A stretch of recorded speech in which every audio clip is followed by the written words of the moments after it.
أعوذ بالله من الشيطان الرجيم. بسم الله الرحمن الرحيم.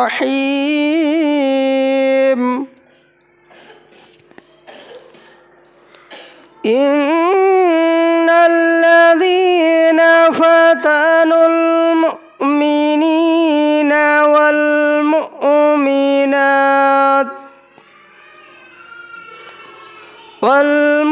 والمؤمنات ثم لم يتوبوا فلهم عذاب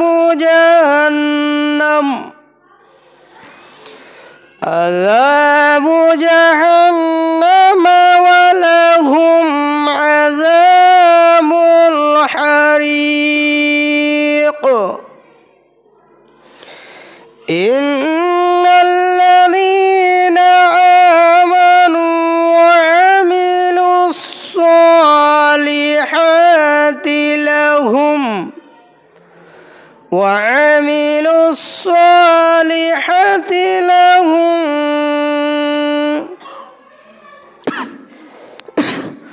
ولهم عذاب حريق. إن بطش ربك لشديد إنه هو يبدئ ويعيد وهو الغفور الودود ذو العرش المجيد فعال لما يريد. هل أتاك حديث الجنود فرعون وثمود بل الذين كفروا في تكذيب والله من ورائهم محيط بل هو قرآن مجيد في لوح محفوظ. আসসালামু আলাইকুম। এখন আপনাদের সামনে হাবিবুল্লাহ সাহেব কোরআন এবং হাদিসের কথা বলবেন। আপনারা সকলেই মন দিয়ে শুনবেন, শোনার সঙ্গে সঙ্গে আমল করার চেষ্টা করবেন ইনশাআল্লাহ। আসসালামু আলাইকুম ওয়া রাহমাতুল্লাহি ওয়া বারাকাতুহু। وقال الله تعالى في كلامه المزيد والفرقان الحميد أعوذ بالله السميع العليم من الشيطان الرجيم يا ليتها كانت القاضية ما أغنى عني ماليا هلك عني سلطانيا. الآية. رب اشرح لي صدري ويسر لي أمري واحلل عقدة من لساني يفقهوا قولي رب أشر ولا تؤشر وتمم بالخير رب زدني علما رب زدني علما رب زدني علما. সমস্ত প্রশংসার মালিক একমাত্র আল্লাহ তাআলা, যে আল্লাহ তাআলার প্রশংসা করে শেষ করা অসম্ভব, সে আল্লাহ রাব্বুল আলামিনের দরবারে সাজদায়ে শুকর সহ তার প্রশংসা করার লক্ষ্যে আমরা আন্তরিকতার সাথে পাঠ করি। অন্ততপক্ষে আমরা বলি আলহামদুলিল্লাহ। অতঃপর অসংখ্য দরুদ ও সালাম শান্তির ধারা বর্ষিত হোক সর্বকালের শ্রেষ্ঠ মহামানবের প্রতি। আমরা বলি আল্লাহুম্মা সাল্লি আলাইহি আল্লাহুম্মা বারিক আলাইহি সাল্লাল্লাহু তাআলা আলাইহি ওয়াসাল্লাম। আজকের সংক্ষিপ্ত টাইমে আলোচনার বিষয় দুনিয়ার মোহত্যাগের জন্য। এ বিষয়ের প্রতি কোরআন এবং সেই সুন্নাহর আলোকে আমি ছোট্ট জ্ঞানে অল্প বিদ্যায় কিছু কথা আপনাদের সামনে তুলে ধরার প্রচেষ্টা রাখছি ইনশাআল্লাহুল আজিজ ওয়া মা তৌফিকি ইল্লা বিল্লাহ আলাইহি তাওয়াক্কালতু ওয়া ইলাইহি উনীব। দুনিয়ার মোহত্যাগ এটি একটি খুবই গুরুত্বপূর্ণ চ্যাপ্টার এবং ভাইটাল বিষয়। কারণ দুনিয়া এমনই একটা জায়গা, এই জায়গাতে মানুষ খালি হাতে আমরা আসি, প্রথমে কিছুই নিয়ে আসি না, তারপরে ধীরে ধীরে আমরা এই দুনিয়াকে পাওয়ার জন্য একটার পর একটা কত পদক্ষেপ গ্রহণ করি, কত প্রতিযোগিতায় লিপ্ত হই। তারপরে আমরা এই দুনিয়াকে পাওয়ার জন্য জীবনের মূল্যবান সময়গুলোকে শেষ করে দিই। এক পর্যায়ে আমরা দুনিয়া পেতে চাই, কিন্তু আমাদের নিজের আয়ু শেষ হয়ে যায়, আমরা দুনিয়া ছেড়ে চলে যাই এবং খালি হাতে যাই। এটা মূলত আমাদের একটা ব্যর্থতা এবং দুর্বলতা, পাশাপাশি এটা অজ্ঞতা। এর কারণ হলো দুনিয়া এটা আল্লাহ এবং তার রাসূলের কাছে ছিল খুবই তুচ্ছ একটি বস্তু। আল্লাহ তাআলা যেটাকে বলছেন আমাল হায়াতুদ দুনিয়া ইল্লা মাতাউল গুরুর, সূরা আলে ইমরান 3 নম্বর সূরা আয়াত নম্বর 185। এই দুনিয়া হচ্ছে একটা তুচ্ছ পদার্থ, বস্তু, যে দুনিয়ার কোনো মূল্য নেই। আল্লাহ রাব্বুল ইজ্জাত তিনি অন্যত্রে বলছেন যে এই দুনিয়ার মূল্য একটা মাছির ডানার সমপরিমাণও নয়। যেই দুনিয়াতে আমরা বসবাস করি, যেই দুনিয়া নিয়ে আমরা প্রতিযোগিতা করি, যেই দুনিয়াতে আমরা সব কিছু পেতে চাই, যেই দুনিয়ার জন্য আমরা মারামারি, কাটাকাটি, হানাহানি, বাপ ছেলের সাথে সম্পর্ক থাকে না, ছেলে বাপের সাথে থাকে না, শ্বশুর জামাই, মা বেটি, আত্মীয় স্বজন, পাড়া প্রতিবেশী ছিন্ন বিচ্ছিন্ন হয়ে যায়, সম্পর্ক নষ্ট হয়ে যায়। যেই দুনিয়া অর্জনের জন্য আমরা অনেক সময় নিজেকে এতটা কষ্টের দ্বার প্রান্তে গিয়ে পৌঁছে দিই যে মাথার ঘাম পাতায় ফেলে দিন রাত খেয়ে না খেয়ে এই দুনিয়াকে অর্জনের জন্য, দুনিয়াকে ধরে রাখার জন্য, দুনিয়াকে ভালোবেসে আমরা একটার পর একটা কাজ, হালাল হারাম, জায়েজ না জায়েজ, পাপ পুণ্য কোনো কিছু বিবেচনা না করেই আমরা এর পেছনে দৌড়াদৌড়ি করি। কিন্তু বেলা শেষে, সময় শেষে দুনিয়া আমাদেরকে পিঠ ফিরা দিয়ে, পিছন ফিরা দিয়ে পালিয়ে যায়।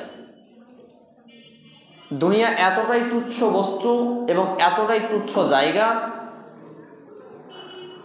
যে এই দুনিয়াটা কারো আপন হয় না।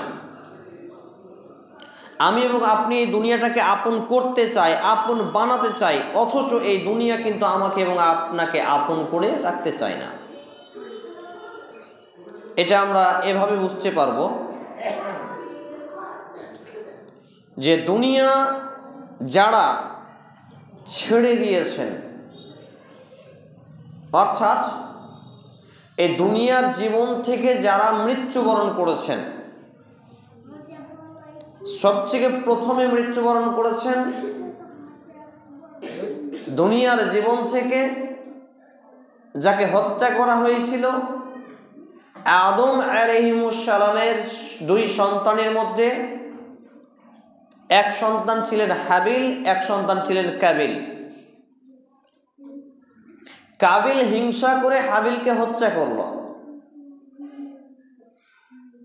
হাবিল কিন্তু ছিল নির্দোষ মানুষ। হিংসার জন্য, ভালোবাসার পাওয়ার জন্য, ভালো হওয়ার জন্য হাবিলকে দুনিয়া ছেড়ে চলে যেতে হলো এবং তাকে তার আপন ভাই মেরে ফেলল, যে ঘটনা আমাদের অনেকেরই জানা। তারপর সিরিয়ালে একে একে আমরা দেখতে পাই নবী এবং রসুলদের মধ্যে প্রথম মানুষের মধ্যে আদম আলাইহিস সালাম, তিনি দুনিয়া ছেড়ে চলে গেছেন। বিভিন্ন তাফসীরকারকদের মতে তিনি এই পৃথিবীর জীবনে 1000 বছর জীবিত ছিলেন। তাহলে তিনিও এই দুনিয়া ছেড়ে চলে গেলেন। আবার আমরা দেখতে পাই নবী নূহ আলাইহিস সালাম, তিনি 950 বছর এই পৃথিবীর জীবনে, এই পৃথিবীর বুকে তার কওমকে, তার জাতিকে আল্লাহর পথে আহ্বান করেছেন এবং বলেছেন ওয়া'বুদুল্লাহ, তোমরা আল্লাহর ইবাদত করো।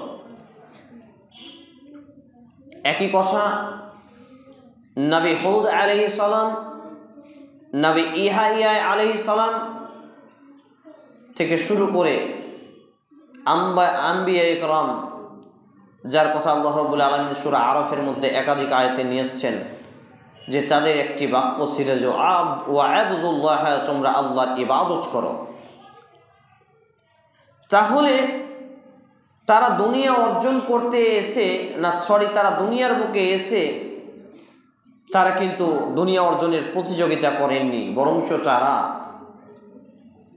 যে নবুয়ত প্রাপ্তি হয়েছিলেন, রসুল হয়েছিলেন, সেই সূত্রে তারা আল্লাহর পথে মানুষকে আহ্বান করে গেছেন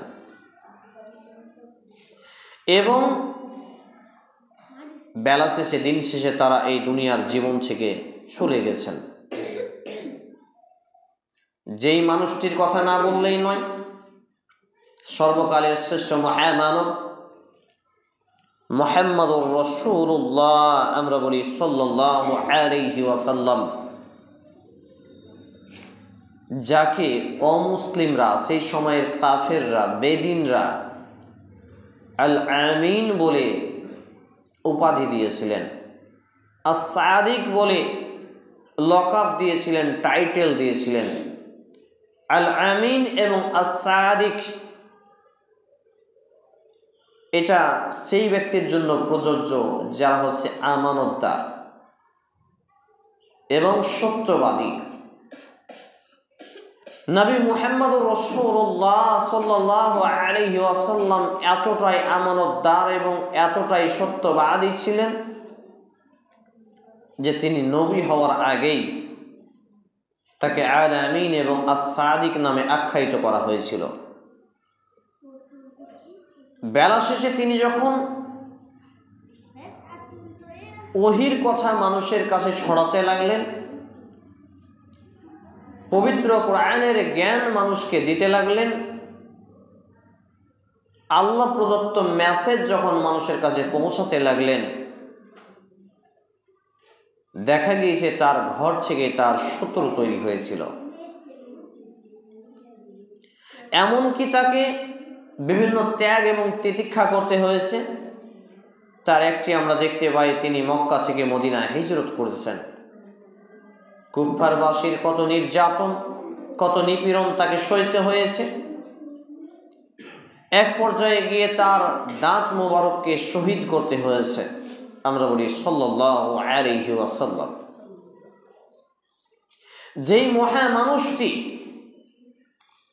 নামের ক্ষেত্রে আল আজিজ শব্দ ব্যবহার করেছেন স্বয়ং আল্লাহ রাব্বুল আলামিন,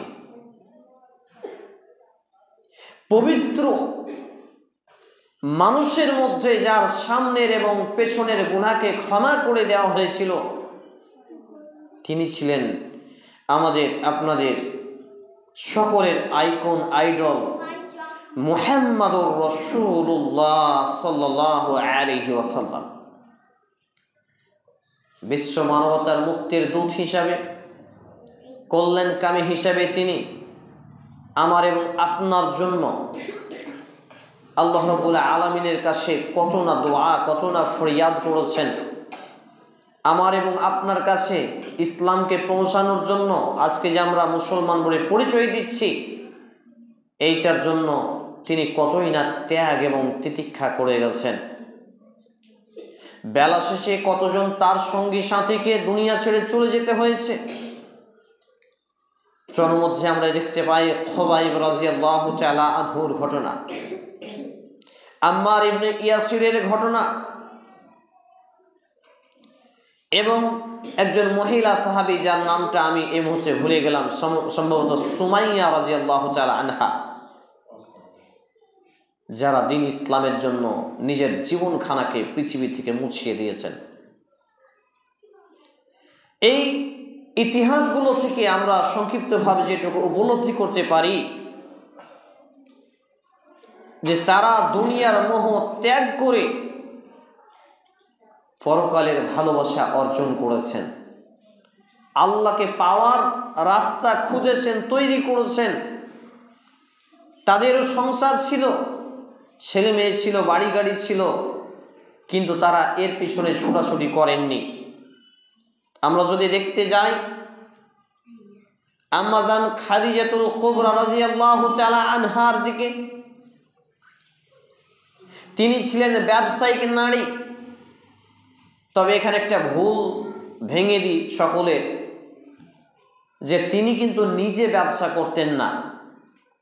তার ইতিহাস থেকে অনেকেই প্রমাণ করার চেষ্টা করেন যে আম্মা জান খাদিজাতুল কুবরা রাদিয়াল্লাহু তাআলা আনহা যেহেতু ব্যবসা করেছেন, তাহলে আমার এবং আপনার ঘরের মা এবং বোনরা কেন দোকান চালাতে পারবে না? নাউযুবিল্লাহি মিন যালিক। এটা কিন্তু সেই মাসালা নয়। এই ছেলেরা চুপ করো, তোমরা দূরে দূরে বসো, সাইডে যাও। তিনি ব্যবসা পরিচালনা করতেন,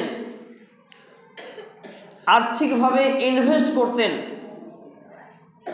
তিনি সম্ভ্রান্ত পরিবারের সম্মানিতা নারী ছিলেন এবং তিনি খুবই আদর্শবান একজন নারী ছিলেন, আল্লাহর প্রিয় বান্দীদের মধ্যে একজন ছিলেন।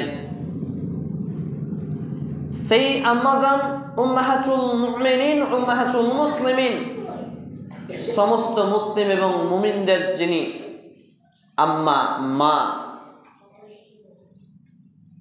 এই চলো সাইডে সাইডে হটো।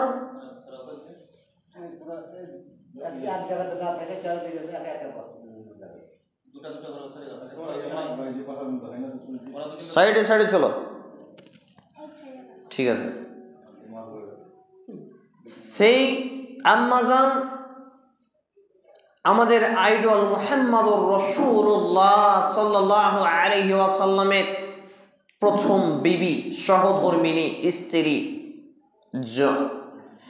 যিনি প্রথম মুহাম্মদ সাল্লাল্লাহু আলাইহি ওয়াসাল্লামকে তার যখন ওহী আসে সেই মোমেন্টে তিনি সবথেকে বেশি সাহায্য জুগিয়েছিলেন। এইদিকে ধ্যান দিন।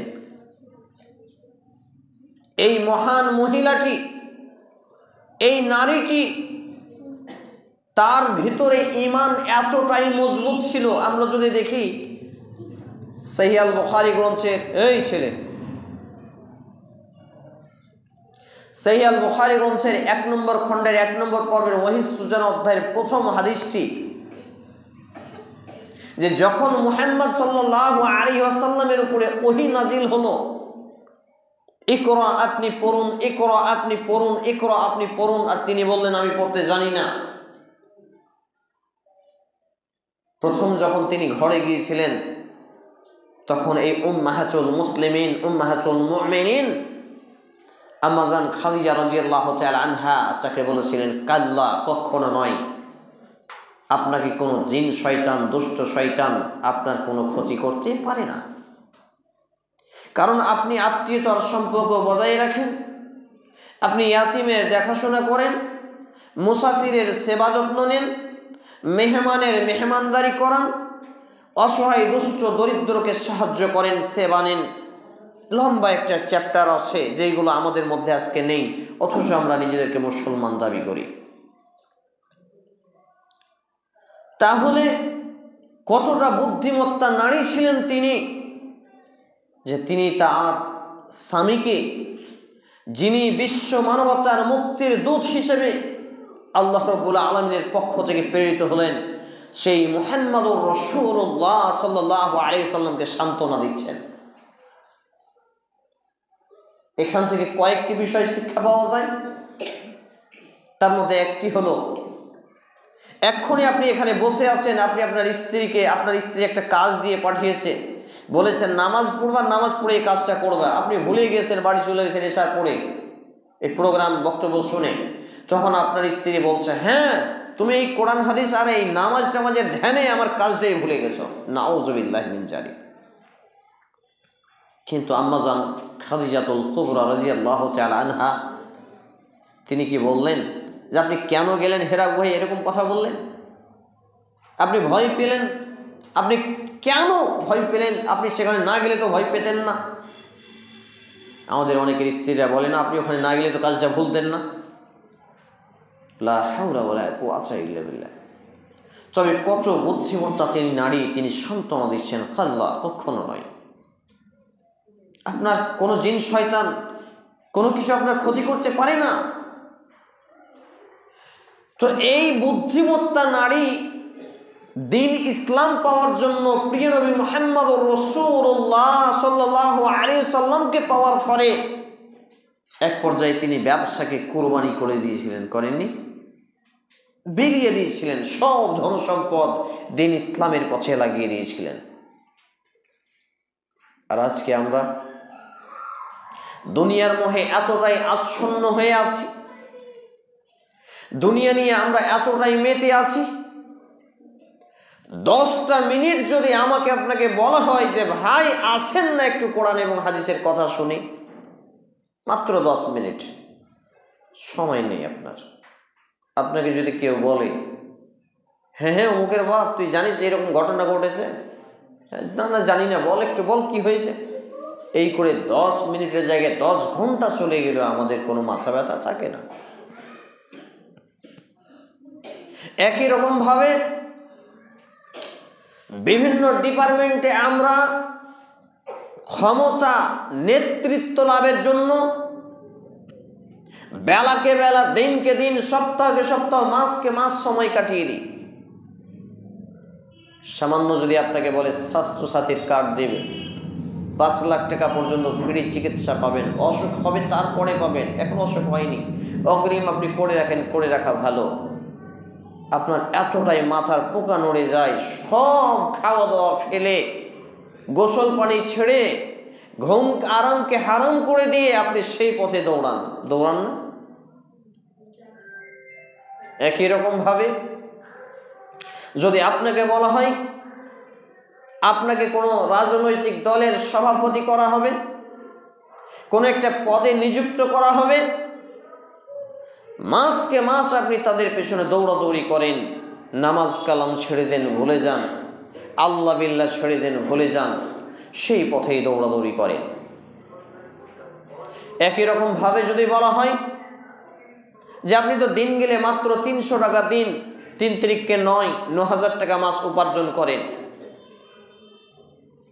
আপনাকে 1500 টাকা দিন দেওয়া হবে, আর সেই টাকা নিয়ে আপনি এক পর্যায়ে গিয়ে ভালো মানের কিছু করতে পারবেন। কারণ 1500 টাকা যদি দিন হয়, আমরা যদি 15 × 30কে গুণ দিই, তাহলে প্রায় 4.5 লাখ টাকা মাসে। তো এত টাকা যদি আমাদের আসে, তাহলে তো অনেক কিছু, 45,000 টাকা, 3 × 15 45, তো 45,000 টাকা মাস যদি উপার্জন হয়, মানে অনেক কিছু করা যাবে জীবনে। তখন আপনি সেই পথে দৌড়ান যে বাপরে, মাস গেলে 45,000 টাকা। কারণ এটা হচ্ছে দুনিয়ার মোহ। পরক্ষণে আমাকে এবং আপনাকে আল্লাহ এবং আল্লাহর হাবিব মুহাম্মদুর রাসূলুল্লাহ সাল্লাল্লাহু আলাইহি ওয়াসাল্লাম যে মেসেজগুলো দিয়েছেন, সেটা হচ্ছে দুনিয়া একটা তুচ্ছ অপদার্থ বস্তু। এই দুনিয়ার কোনো মূল্য নেই। যদি দুনিয়ার মূল্য থাকতো, তাহলে বলেন আম্মার বিন ইয়াসির রাদিয়াল্লাহু তাআলা আনহুকে যখন কঠোর শাস্তি প্রদান করা হচ্ছে, খুবাইব রাদিয়াল্লাহু তাআলা আনহুকে যখন তার পায়খানার রাস্তা দিয়ে শুল ঢুকানো হচ্ছে, তখন তো তিনি বলতে পারতেন আমার এবং আপনার মতো নাকি যে আমি এখন মুসলমান নই। কিন্তু তাদের দুনিয়ার কোনো মূল্য ছিল না, তাদের কাছে দুনিয়ার কোনো 5 পয়সা দাম ছিল না, যার ফলে তারা দুনিয়ার মায়া ত্যাগ করে শাহাদাতের পেয়ালাকে বরণ করে নিয়েছেন। আল্লাহুস সামাদ। আমরা যদি দেখি আল্লাহ রাব্বুল ইজ্জাত এই দুনিয়া অর্জনের প্রতিযোগিতা সম্পর্কে যে সূরাটি আমরা আমাদের ঘরের ছেলেমেয়েরা অহরহ সচরাচর পড়ি, যে সূরা আত-তাকাসুর, এই তাকাসুর শব্দের অর্থই হচ্ছে প্রাচুর্যের প্রতিযোগিতা। এতে 8টি আয়াত রয়েছে এবং 30তম পারাতে অবস্থিত সূরাটি। সূরাটি মক্কায় অবতীর্ণ বা নাজিল হয়েছিল, এটিকে বলে মাক্কি সূরা। যেখানে আল্লাহ রাব্বুল ইজ্জাত এত সুন্দরভাবে আমাকে এবং আপনাকে মেসেজটি দিয়েছেন যে আমার এবং আপনার অন্তর্দৃষ্টি খুলে যাওয়ার কথা, কিন্তু আমার এবং আপনার অন্তর তো পাথর হয়ে আছে, কি করে অন্তর্দৃষ্টি খুলবে?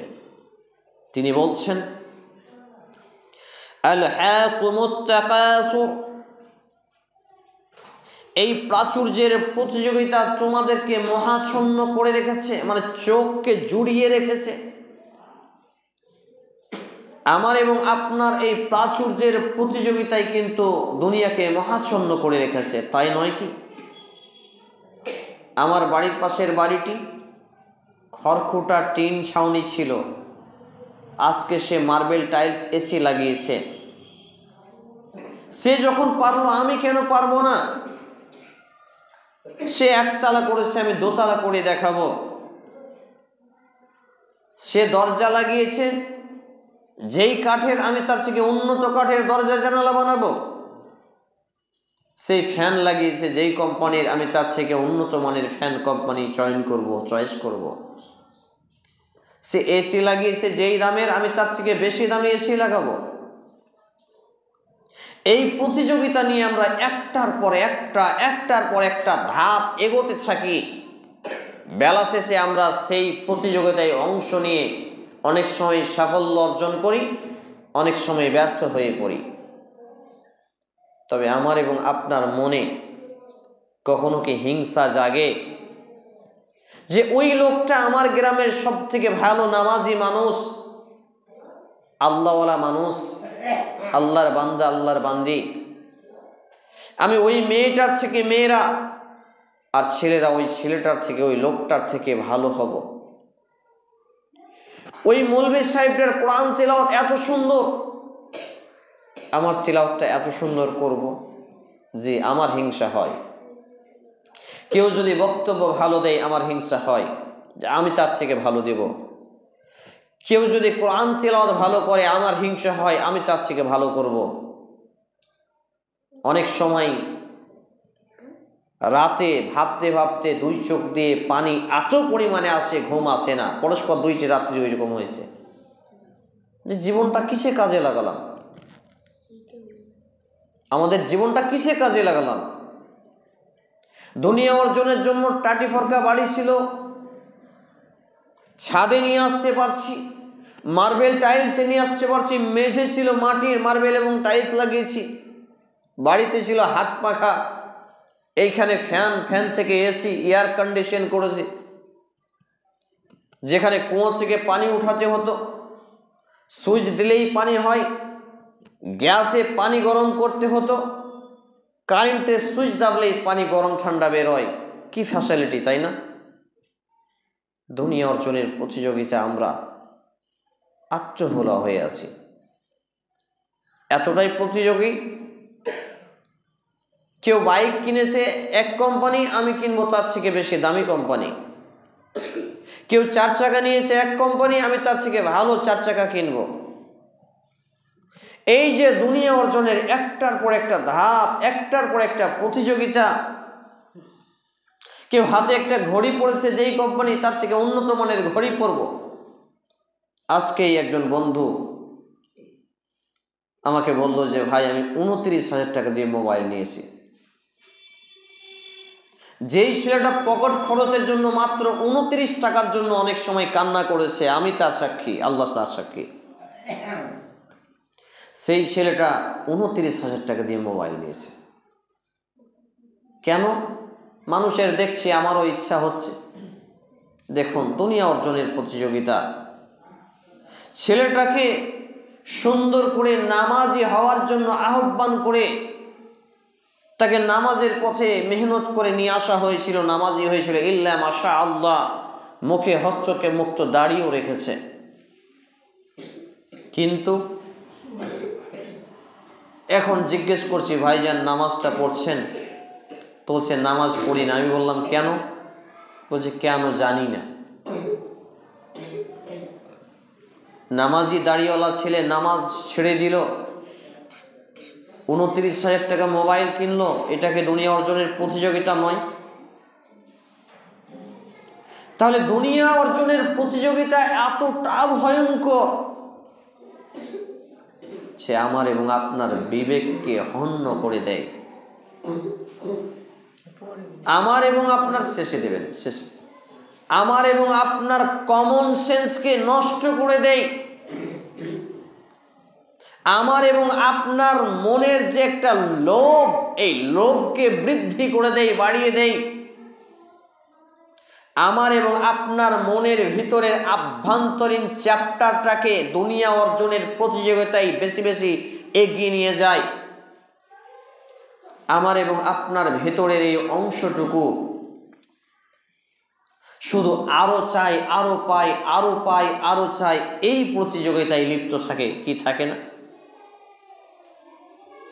গত রাত্রে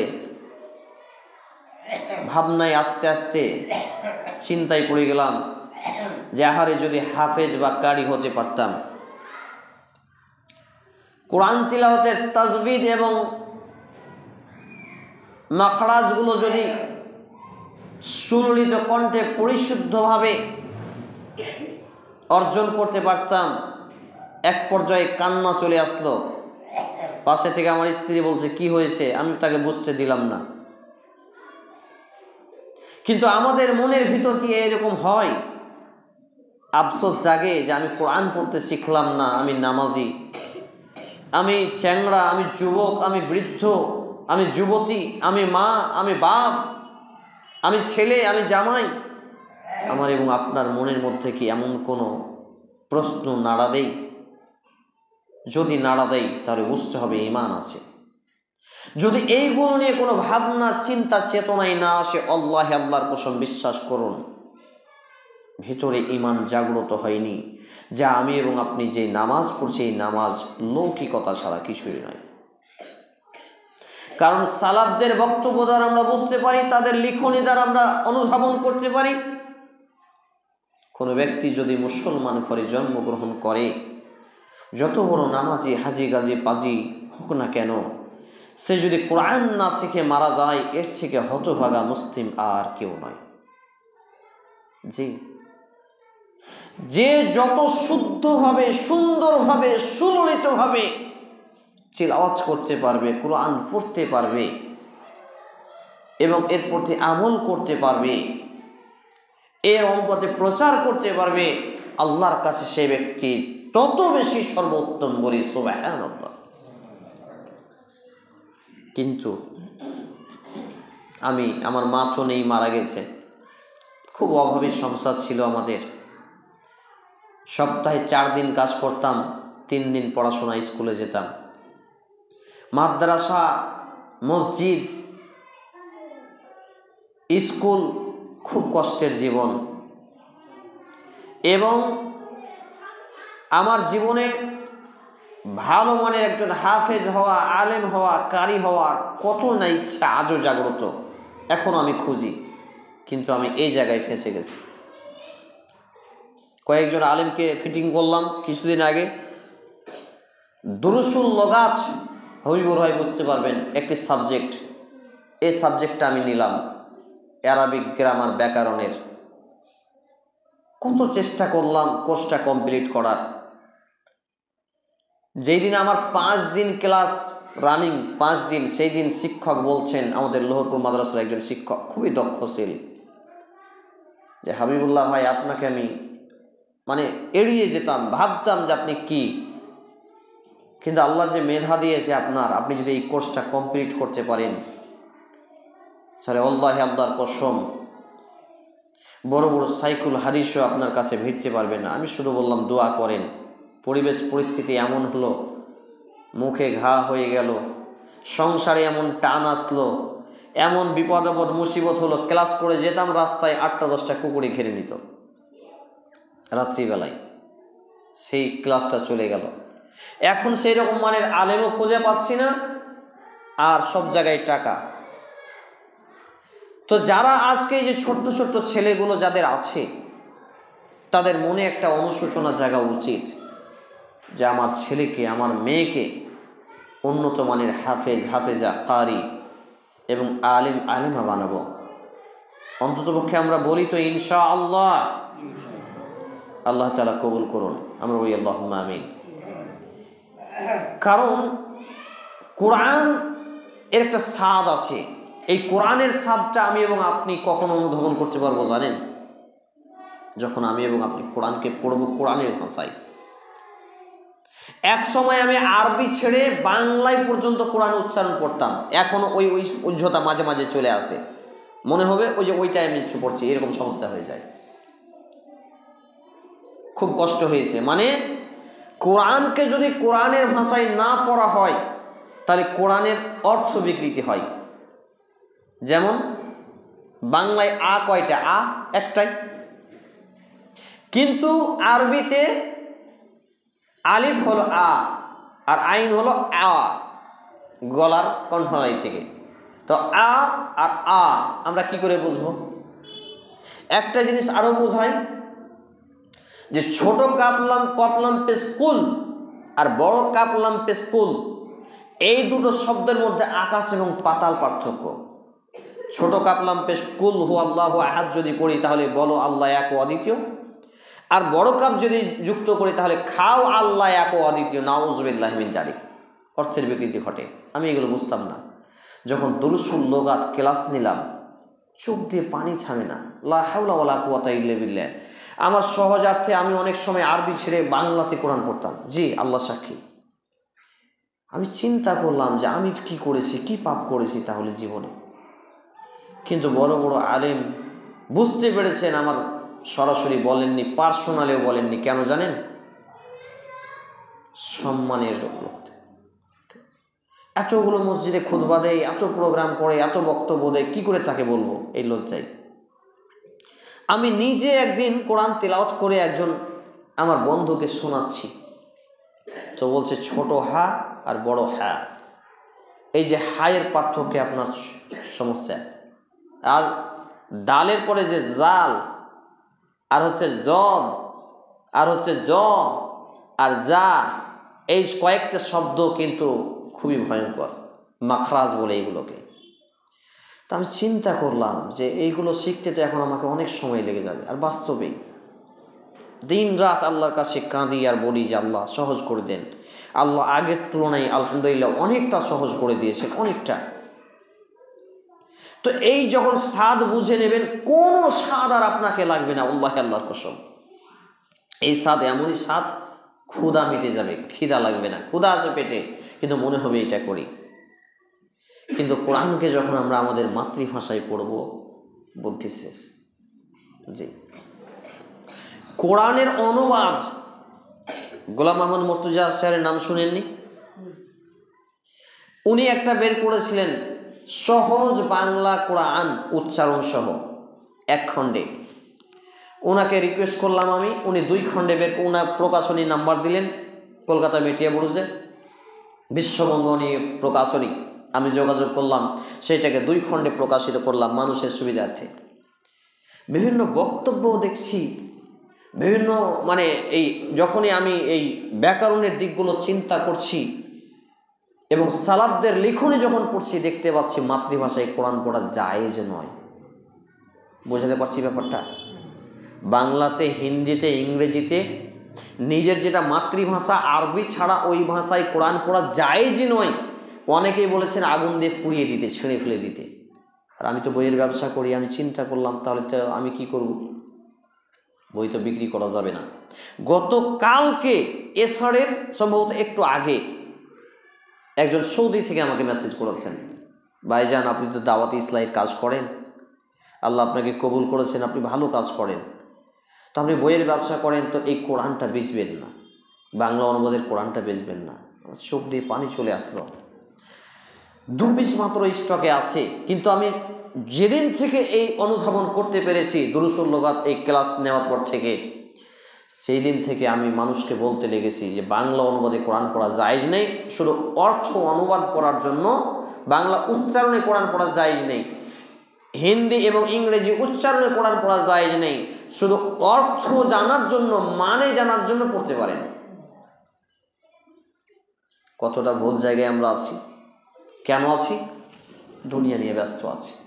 দেখেন, আজ থেকে 5 বছর আগে আমি এবং আপনি নিজের নিজের জীবনে দেখুন, কামাই যাই হতো, খাওয়া দাওয়ার পরিমাণ দেখেন, শনিবার শনিবার করে বা শুক্রবার বুধবার করে মাংস কাটতো, গরু কাটতো না? আপনাদের এলাকায় কী বার কাটতো? শনিবার করে। জি, আমি বলছি ঘটনা, পুরো এলাকা জুড়ে শনিবারটা হাফতা ছিল গরুর মাংস খাওয়ার। আমাদের ভবানীমাটি এলাকা যান, এক দিনে 22টা 23টা গরু জবাই হচ্ছে। আল্লাহ, তাহলে মাংসর টেস্ট কিন্তু আগের মতো নেই, আছে? আমি শুধু বোঝানোর জন্য কথাগুলো বলছি, বিরক্ত হচ্ছেন? যাতে আমাদের ভেতরের ইমানটা, পাথরটা গলে একটু নরম হয়, এই জন্য। সেই মাংসের স্বাদ ছিল, কারণ একটা জিনিস প্রতিদিন কিন্তু ভালো লাগে না। প্রায় বাড়িতে বেলার বেলা মাছ মাংস খেয়ে খেয়ে পেটে চর্বি, পেটে পাথর, তারপর আপনার ডায়াবেটিস, সুগার, সব কত রকম, হার্টে চর্বি, কত রকমের অসুখ। যেখানেই ডাক্তারের বাড়ি যাচ্ছে রোগী নিয়ে, বলছে এর খাবার কমাতে হবে, একে রোজা রাখতে হবে বেশি, না খেয়ে থাকতে হবে বেশি, ব্যায়াম করতে হবে বেশি। ব্যায়াম করতে হবে, না খেয়ে থাকতে হবে, রোজা রাখতে হবে। এর মানে কি? খাবার খেয়েছে গরুর মতো, ভেতরে চর্বি জমেছে গরুর মতো। বুঝতে পারছি না, এটা রাগের বিষয় নয় ভাইরা। এই পরিবেশ পরিস্থিতি যখন শনিবারে শনিবারে মাংস করা হতো তখন ছিল না, কারণ 5 দিন আলু খেয়েছেন, তো 2 দিন তো শাক খেয়েছেন, 1 দিন তো খেয়েছেন। এখন 7 দিনে 14 বেলায় মাছ মাংস হয়। জি, হয় না? হাতে গোনা কিছু বাড়ি, হয়তো আমার মতো 2-4টা বাড়ি আছে বা। তবে আল্লাহর বিশেষ দয়া, এখন পর্যন্ত আমি গরুর মাংস খাস করে ঈদে, আর যদি জানতে পারি যে ভালো মানুষ জবাই করেছে নামাজি, তাহলে সেই সূত্রে যদি সুযোগ হয় তো খুবই কম, বছরে ওই খুব বেশি করে 2, 4, 5, 10 দিনই হয়, বাকি খুব কমই হয় আমার জীবনে। আমার আফসোসও নেই, অসুখ বিসুখ ওই দিক দিয়ে ওই অসুখগুলো নেই, আলহামদুলিল্লাহ। তো আমি যেটা বোঝাতে চাচ্ছি, দেখুন, এই দুনিয়া অর্জনের প্রতিযোগিতা আমরা এতটা মজবুত হয়ে গেছি, আমাদের খাওয়া দাওয়া, আমাদের ড্রেস পোশাক। 5-10 বছর আগে আপনার ড্রেস পোশাক দেখেন, একটা মাফলেট, একটা সোয়েটার, একটা গায়ের কাপড়। এখন 3টা-4টা জ্যাকেট, 5টা-7টা প্যান্ট, 8টা-10টা লুঙ্গি, 2টা-4টা গামছা। কোনো কিছুর অভাব রেখেছেন আল্লাহ তাআলা? তাহলে এত কিছু আল্লাহ রাব্বুল ইজ্জাত আমাকে এবং আপনাকে দিলেন, দিয়ে রেখেছেন, এরপরেও আমরা আল্লাহ রাব্বুল আলামিনের ইবাদতে, শুকরিয়া আদায়ে ব্যর্থ হয়ে গেছি। মানে এই কথাই মূলত আল্লাহ রাব্বুল ইজ্জাত তিনি বলছেন, আলহাকুমুত তাকাসুর, এই দুনিয়া অর্জনের প্রাচুর্যের প্রতিযোগিতা তোমাদেরকে আচ্ছন্ন করে রেখেছে, মানে বেঁধে রেখেছে, ঘিরে রেখেছে।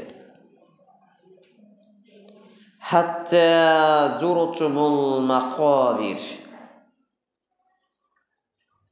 এই আচ্ছন্ন বা এই প্রতিযোগিতা, এই দুনিয়ার মোহে থাকা, দুনিয়ার লোভে পড়ে থাকা, এটা কতক্ষণ পর্যন্ত? হাত্তা জুরতুমুল মাকাবির, যতক্ষণ না তোমরা কবরে চলে যাচ্ছ। বাস্তবে তাই। আমার এবং আপনার প্রচেষ্টা দুনিয়াকে আপন করব, রঙিন করে সাজাবো, দুনিয়াতে 10 বিঘা জমি করব, বাড়ি করব, গাড়ি করব, এই করব, সেই করব, এই নিয়ে টেনশন চিন্তা। কিন্তু এটা ক্ষণস্থায়ী জীবন, শর্ট টাইম, ছোট্ট একটা সময়। কিন্তু দ্য লং টাইম, যার কোনো শেষ নেই, যেই লম্বা চওড়া সময়কালটা টাইমের ক্যালকুলেশন করা অসম্ভব, সেই টাইমটা নিয়ে আমার এবং আপনার চিন্তা, চেতনা, গবেষণা, ভাবনা, আশা, আকাঙ্ক্ষা বলে কিছুই নেই বলা যায়। অনেকে নামাজি লোককে বলছি, চাচা নামাজ পড়ছেন 5 ওয়াক্ত, মুখে দাড়িও আছে, বিড়িটা কি না খেলে হয় না? তো বলছে বিড়ি খাবো না, তো বিড়ি বাঁধছে কেন? বলেন কি উত্তর দেব? বিড়ি যদি নাই খায় তো বিড়ি বাঁধছে কেন? মদ খাই, মাঝে মাঝে নামাজ পড়ে, মদ না খেলে হয় না? তো মদ যদি না খাবো তো মদের কারখানাগুলো যে বন্ধ হয়ে যাবে। লা হাওলা ওয়ালা কুওয়াতা। একজন মসজিদের সভাপতি, যাকে বললাম যে আপনার বউ, বেটি নেই, স্ত্রী বেপর্দা, অর্ধ উলঙ্গ হয়ে রাস্তার ধারে গোসল করে, কম করে চট দিয়ে হেলেও একটু ঘেরেন, একটু ঢাকার চেষ্টা করেন, বিড়ি বাঁধতে বসে পেট উদাম করে সরাসরি রাস্তায়। কত লোক অভিযোগ করে, আমাকে বলে যে একটু জাহান্নাম বলে ভয় করেন। সবাই যদি জান্নাতে চলে যায় তো জাহান্নামে কে যাবে? লা হাওলা ওয়ালা কুওয়াতা। যে ভাইটা আমাকে রাখতে এসেছিলেন উনি বললেন যে তুমি আচ্ছা লোককে কথা বলছো, ওদের মানুষের চামড়া আছে? তো পরিস্থিতিটা আমি আপনাকে বোঝাতে চাচ্ছি যে দুনিয়া অর্জনের প্রতিযোগিতা, দুনিয়ার মোহ ত্যাগ যদি আমি এবং আপনি করতে চাই, প্রথমে আমাকে এবং আপনাকে কোরআন এবং হাদিসের জ্ঞান অর্জন করতে হবে প্রিয় ভাই। দ্বিতীয় কথা, নবী এবং রসুলদের জীবনীগুলো পড়তে হবে। নবী এবং রসুলদের জীবনী যদি না পড়ি আমরা কষ্ট বুঝতে পারবো না। নবী ইব্রাহিম আলাইহিস সালাম, তার বাপ আজম, তাকে আগুনে নিক্ষেপ করেনি, তারপরেও তিনি সাহায্য কি পাননি আল্লাহ? কত ত্যাগ এবং কত তিতিক্ষা, কত কষ্ট। নবী মূসা আলাইহিস সালাম, যার জন্য যেই কামিনা ফেরাউনের ভয়ে তার আপন মা নিজের সন্তানকে বাক্সে ভরে নদীতে ভাসিয়ে দিচ্ছে, বুঝতে পারছেন অবস্থাটা কত জটিল এবং কত কঠিন হলে এরকম হয়? আমাকে এবং আপনাকে কোনো সরকার এখনো বলেনি এই তুমি নামাজ পড়লে তোমাকে গুলি করে দেবো, বলেছে? এই তুমি দাড়ি ছাড়ো তোমাকে জেলে ভরে দেবো দাড়ি ছাড়লে, বলেছে? স্বাধীনতা আছে প্রিয় ভাইরা, স্বাধীনতা ছিল না। বেলাল রাদিয়াল্লাহু তাআলা আনহু ইসলাম কবুল করলেন, আল্লাহুস সামাদ, গায়ের লোম ভাবরিয়ে যায়, তার 4 হাত পাকে বেঁধে ফেলা হয়েছে, উত্তপ্ত বালুর উপরে তাকে শুইয়ে দেওয়া হয়েছে, উটের সাথে বেঁধে দেওয়া হয়েছে, উত্তপ্ত রোদে তাকে ছেঁচড়ানো হচ্ছে। নবী মুহাম্মদ রাসূলুল্লাহ সাল্লাল্লাহু আলাইহি ওয়াসাল্লাম বেলাল রাদিয়াল্লাহু তাআলা আনহুকে লক্ষ্য করে বলছেন, বেলাল তোমার জান্নাতে আল্লাহ অপেক্ষা করছে, ঘর নির্মাণ হচ্ছে। সুবহানাল্লাহ। যে ইতিহাসগুলো, যে কাহিনীগুলো পড়লে গায়ের লোম ভাবরিয়ে যায়, চক্ষু কোণে অশ্রু চলে আসে, কিন্তু আপনাদের কাছে মনে হচ্ছে কি গল্প মনে হচ্ছে না? এটা কোনো আজগুবি গল্প নয় প্রিয় ভাইরা। আমরা এত স্বাধীনতা পেয়েছি, এত সুখ, এত বিলাসিতা আল্লাহ রাব্বুল আলামিন আমাদেরকে এবং আপনাকে দিয়েছেন, এটা নিয়ামত। এরপরে আমরা আল্লাহর নাশকরি আদায় করি। সূরা ইব্রাহিমের আয়াত,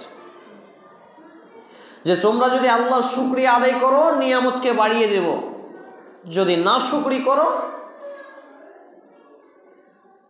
তাহলে তোমাদের উপরে আসবে মহা কঠিন আযাব, শাস্তি। তো আল্লাহ তাআলা সূরা আত-তাকাসুর 102 নম্বর সূরা 1 থেকে 2 নম্বর আয়াতে আমাকে এবং আপনাকে যে মেসেজটি দিলেন,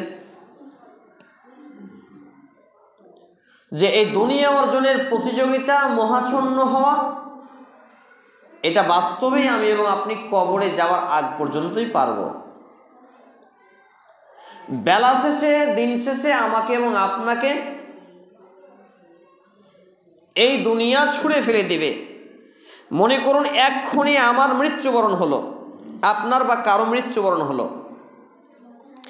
এই মৃত্যু যেমনই ঘটলো, এবার একটা কথা বলেন, এই দুনিয়াকে যে আমরা ভালোবেসেছি, এই ভালোবাসা দুনিয়া আমাকে আর আপনাকে ধরে রাখবে? দুনিয়ার জীবনে আর রাখবে? বলবে দুর্গন্ধ হবে, দুনিয়ার লোকজনেরাও বলবে, আত্মীয় স্বজনেরাও বলবে, এই দুনিয়াও বলবে, দূরে ফেলে আই গন্ধ করবে। এরপরেও এই দুনিয়া অর্জনের প্রতিযোগিতা নিয়ে আমরা এত কেন মেতে থাকি মাতালের মতো, বলেন তো?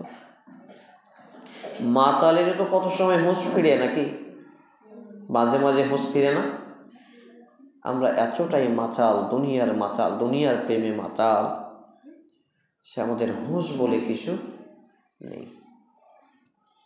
যে আয়াত আপনাদের এখানে এর আগে পড়েছি কিনা আলোচনা জানি না, অনেক জায়গায় পড়েছি। আল্লাহ তাআলা বলছেন, আলিমাত নাফসুম মা কদ্দামাত ওয়া আখখারাত,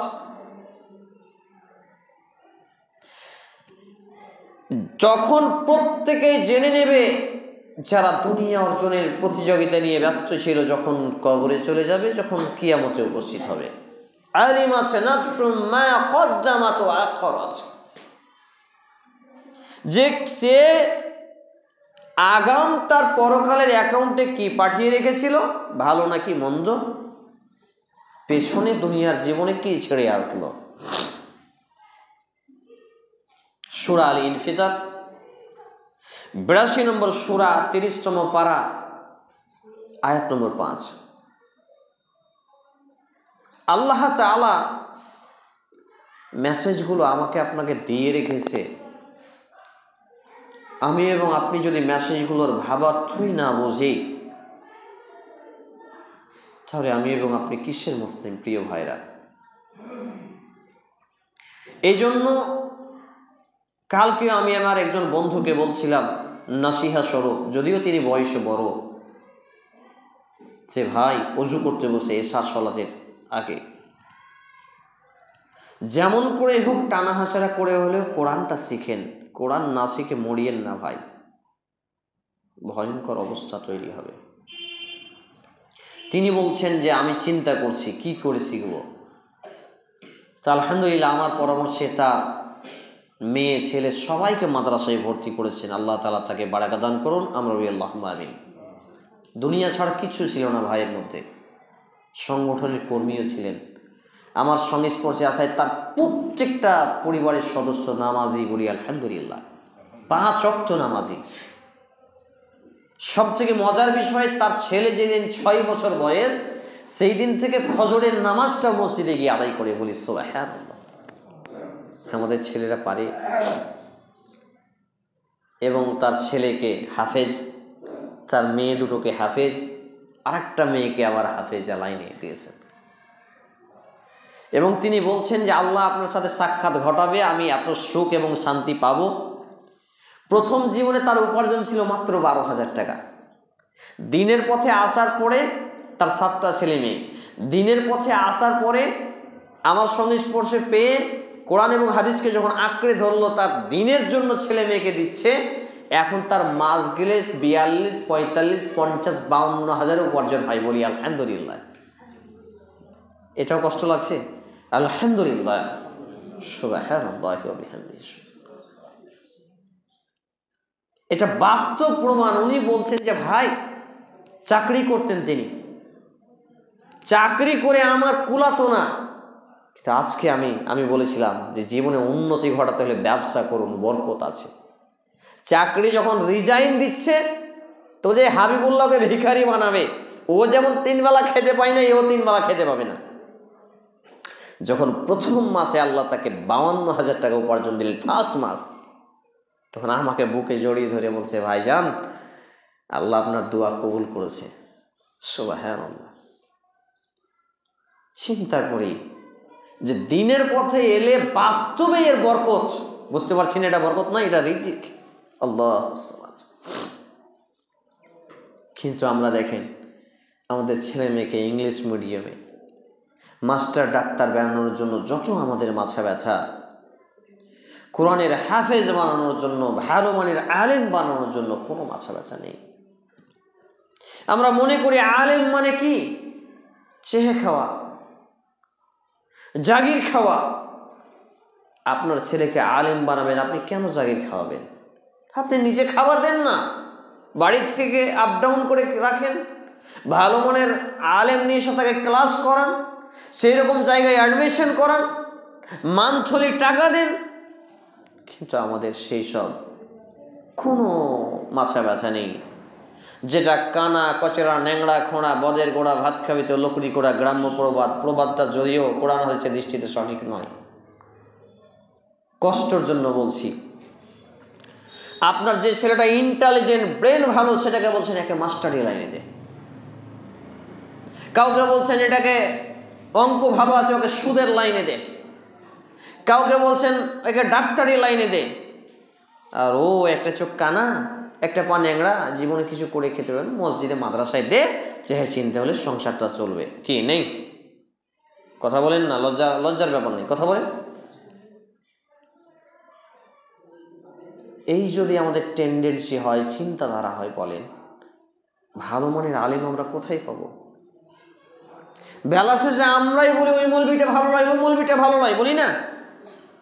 তো ভালো মৌলবি, ভালো আলেম তৈরি করতে হলে ভালো ছেলের বাপ হতে হবে নাকি? প্রিয় ভাইরা আমার, তাহলে আসুন আমরা অন্তত পক্ষে জীবনে এই কয়টি কাজ যান জীবন চলে গেলেও করি। নাম্বার 1, তাওহীদের জ্ঞান অর্জন। তাওহীদের জ্ঞান যদি কোনো মুসলমানের বাচ্চার মধ্যে না থাকে, শুনে রাখেন বিষয়টা। শুধু আমাদের দেশের আলেমরা নামাজেরই কথা বলে, কিন্তু ফার্স্ট হচ্ছে তাওহীদ, the most important topic and the subject, সেটা হচ্ছে তাওহীদ, অল ইন ওয়ান।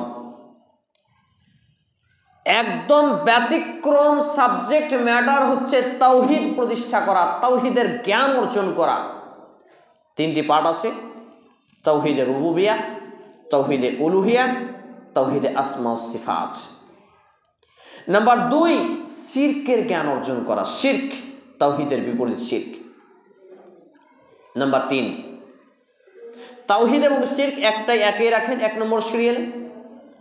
2 নম্বরে নিয়ে আসেন সুন্নাহ এবং বিদআত। আমাদের দেশে অসংখ্য বিদআত হয়, কিন্তু আমরা মনে করি এগুলো নেকির কাজ। দেখাবো 2-1টা, সংক্ষিপ্ত টাইমে 2-1টা দেখাই। আমি এবং আপনি নামাজ পড়লাম, সুবহানাল্লাহ, আলহামদুলিল্লাহ, আল্লাহু আকবার বলে, কালিমা শাহাদাত পড়ে মুখে হাত মুছি না, এটা টাটকা বিদআত। বুঝাতে পারলাম? এটা টাটকা বিদআত। এতে নেকির পরিবর্তে আর পাপ হবে। কিয়ামতের মাঠে আল্লাহর নবী মুহাম্মদ সাল্লাল্লাহু আলাইহি ওয়াসাল্লাম হাউজে কাউসারের পানি পান করার সুযোগ দেবেন না। নাউযুবিল্লাহি মিন যালিক। মানে বেদাতির কোনো আমল কবুল হয় না। দোয়া করলেন, আমিন সুম্মা আমিন সুম্মা আমিন করে মুখ মুছলেন, কোথায় দলিল পেলেন রে ভাই? দোয়া শেষে হাত মোছার সুনানে আবু দাউদ গ্রন্থের একটা হাদিস আছে, কিন্তু হাদিসটা যায়ীফ, দুর্বল। কিন্তু তাসবিহ গোনা শেষে মুখে হাত মোছার কোনো দলিলই নেই পৃথিবীতে। আর নামাজে আমিন ছাড়া বাকি দোয়াগুলো জোরে বলাও কেউ কেউ বিদআত বলেছেন, রব্বানা লাকাল হামদ, আল্লাহুম্মা ইগফিরলি ওয়ারহামনি। এবং অনেক সময় তো আবার আমরা অন্যান্য সূরার জবাব দিই। জি, কেউ যদি পেছন থেকে সালাম দেয় সেখানে উত্তর দেওয়ার অপশন নেই, আঙ্গুল চাটতে হবে, শাহাদাত আঙ্গুল। হাত বেঁধে আছেন, আঙুল চাললেন, রুকুতে আছেন, আঙুল চাললেন, সাজদায় আছেন, আঙুল ছেড়ে নিলেন, বাস জবাব হয়ে গেল। এটা হচ্ছে সালাতে নামাজরত অবস্থায় সালামের জবাব। শুনুন, আবু দাউদ কিতাবুস সালাত। এবার 2 নম্বর গেল, এক হলো তাওহীদ এবং শিরক, 2 নম্বর হলো সুন্নাহ এবং বিদআত, 3 নম্বর নামাজ কখনো ছাড়বেন না, জান যা হয় থাক। 4 নম্বর কোরআন পড়তে শিখবই, কোটি টাকা লস হোক বা কোটি টাকা উপার্জিত হোক। এই 4টি পয়েন্ট যদি আমরা মান্যতা করে আমাদের জীবনকে পরিচালনা করতে পারি, আমি আমার ছোট্ট জ্ঞানে, অল্প জ্ঞানে, কম বুদ্ধিতে যেটুকু পেয়েছি, ইনশাআল্লাহুল আজিজ আমরা আল্লাহ চাইলে জান্নাত অর্জন করতে পারবো ইনশাআল্লাহ। আমরা অন্ততপক্ষে বলি আল্লাহ তাআলা আমাদের জন্য সহজ করুন, আমরা বলি আল্লাহুম্মা আমিন।